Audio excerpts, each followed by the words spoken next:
А новата власт во Охрид од ден на ден се повеќе изненадува со својата еколошка свест и грижата за оваа наша културна престолнина.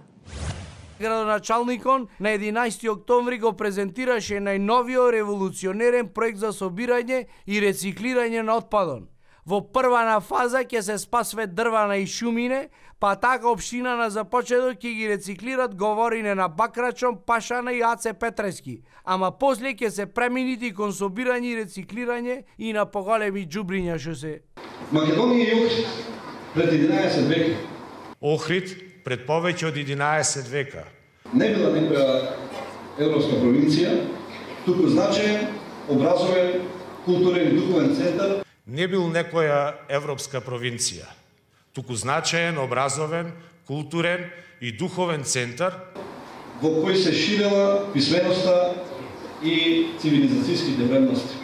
Во кој се ширела писменоста и цивилизацијските вредности. После долги години маки со неодговорни власти што градеа кај што ќе стигнет, Охрид конечно доби власт што исто гради кај што ќе стигнет, ама и каде еколошки посвесна.